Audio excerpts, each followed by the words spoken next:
Let's design a wireless network. Hi, I'm Kevin, a network engineer, and one of the responsibilities of a network engineer is to design wireless networks. It may seem simple on the surface. Most people have set up a wireless access point in their house.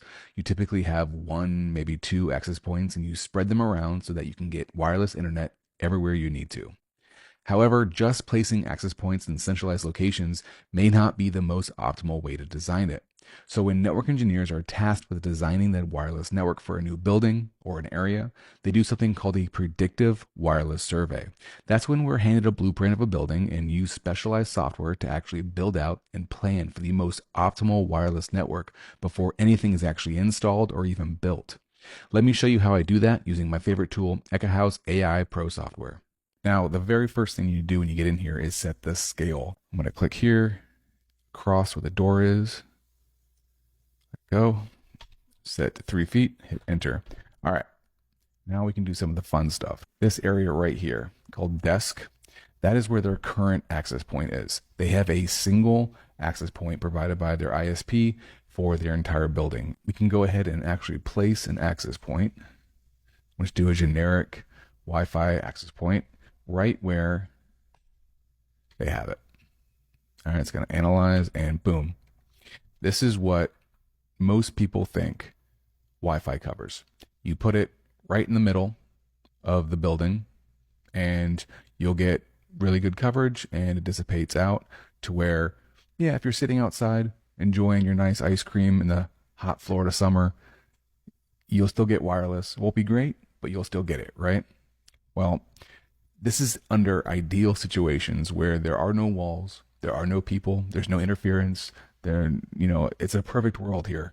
And this isn't how the real world works. Okay, so now this is the basic outline with all the walls and things that are going to interfere with Wi-Fi signal. Let's see how it looks now. All right, so with this, we now have still pretty good coverage. I told you this is a pretty small place. This is a pretty small business. However, if you're looking at the coverage, now up here where the POS system is, and these are all Wi-Fi POSs, they have medium coverage, not great coverage anymore. And the people outside the restaurant now have way outside of the specs coverage. This is still technically coverage. It's going to be like 1 bar. It's not going to be good. It's going to be spotty. If you have any kind of people out here sitting and wanting to surf TikTok or the web while they're eating, or have kids on iPads while they're eating so the parents can get a break, it won't work that well trying to stream YouTube and that kind of stuff. So this is outside of the specs. We want to have Wi-Fi coverage out here as well. If we move it forward, what happens? Okay, so now if we move it forward closer to where our patrons are, our customers, we can get some more coverage. Our back kitchen area where they're cleaning is not as great.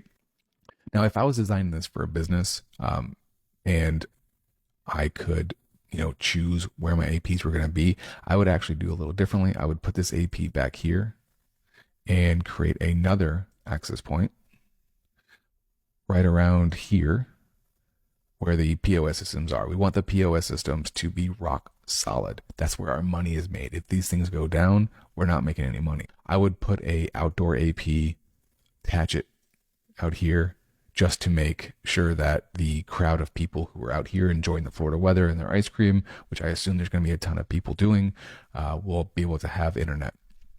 So this is kind of the outline. This is kind of how you can use this program to predict where the APs, and there's tons of things to do here. You can actually have, and this is why I call it AI, is you can have this program design the Wi-Fi for you. I'm going to go ahead and show you that real quick. All right. Boom. So actually the AI planner itself decided there should be 4 APs, a lot more than what I would put in here.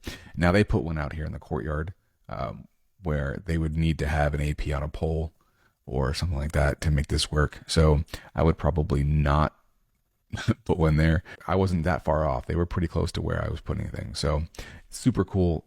It's like easy mode here, and you can design a Wi-Fi in easy mode. It's super cool. But it's also really cool to play with and to make sure you have some backing when you're saying, hey, this is where our Wi-Fi needs to go.